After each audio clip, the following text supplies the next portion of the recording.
രാഷ്ട്രീയ നേതാക്കൾ തിരഞ്ഞെടുപ്പ് കാലത്ത് പാവപ്പെട്ടവർ വീടുകൾ സന്ദർശിക്കുന്നതും അവർക്കൊപ്പം ഭക്ഷണം കഴിക്കുന്നതും നമ്മൾ സ്ഥിരമായി കാണുന്ന കാഴ്ചയാണ്. 2020 പശ്ചിമ ബംഗാളിലെ ബംഗൂരയിൽ കേന്ദ്ര ആഭ്യന്തരമന്ത്രി അമിത്ഷാ ഒരു ആദിവാസി കുടുംബത്തോടൊപ്പം ഭക്ഷണം കഴിച്ചത് വലിയ വാർത്തയായിരുന്നു. ബിഭീഷൺ ഹൻസ്ദ എന്ന ആദിവാസി യുവാവിന്റെ വീട്ടിലായിരുന്നു ആ വിരുന്നും രാഷ്ട്രീയ ചർച്ചകളും. എന്നാൽ വർഷങ്ങൾക്കിപ്പുറം ക്യാമറ കണ്ണുകൾ ഒഴിഞ്ഞുപോയപ്പോൾ ആ കുടുംബത്തിന്റെ അവസ്ഥ എന്താണ്?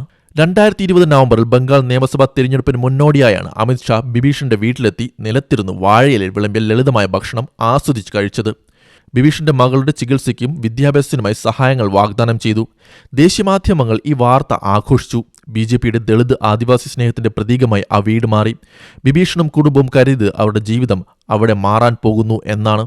എന്നാൽ ആവേശമടങ്ങിയപ്പോൾ കാര്യങ്ങൾ മാറിമറിഞ്ഞു.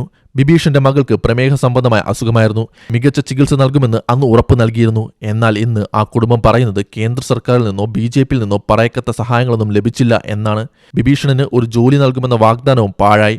ഇതിനിടയിൽ ബിഭീഷൺ തൃണമൂൽ കോൺഗ്രസിൽ ചേർന്നതും വലിയ വാർത്തയായി. BJP തന്നെ വഞ്ചിച്ചു എന്ന തോന്നലാണ് അദ്ദേഹത്തെ ഈ തീരുമാനത്തിലേക്ക് നയിച്ചതെന്ന് അദ്ദേഹം പറയുന്നു.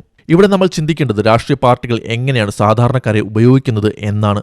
ഒരു വോട്ട് ബാങ്ക് ലക്ഷ്യം വെച്ച് ആദിവാസി വീടുകളിൽ കയറി ചെല്ലുന്നവർ, ക്യാമറകൾക്ക് മുന്നിൽ പ്രഹസനങ്ങൾ കാട്ടുന്നവർ പിന്നീട് ആ കുടുംബങ്ങളെ തിരിഞ്ഞു നോക്കാറുണ്ടോ?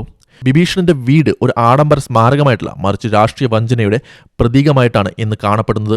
BJPയും തൃണമൂലും ഈ കുടുംബത്തെ തങ്ങളുടെ രാഷ്ട്രീയ നേട്ടത്തിനായി പരസ്പരം പഴിചാരാൻ ഉപയോഗിക്കുന്നു എന്നല്ലാതെ അവരുടെ ജീവിതത്തിൽ വലിയ മാറ്റമൊന്നുമില്ല. ബിഭീഷൺ ഹൻസ്ദയുടെ ഒരു ഒറ്റപ്പെട്ട സംഭവമല്ല. ഓരോ തിരഞ്ഞെടുപ്പിലും ഇത്തരം പ്രഹസനങ്ങൾ ആവർത്തിക്കപ്പെടുന്നു.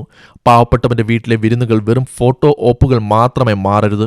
വാഗ്ദാനങ്ങൾ വെറും വാക്കുകളാകുമ്പോൾ നഷ്ടപ്പെടുന്നത് ഒരു ജനതയുടെ വിശ്വാസമാണ്.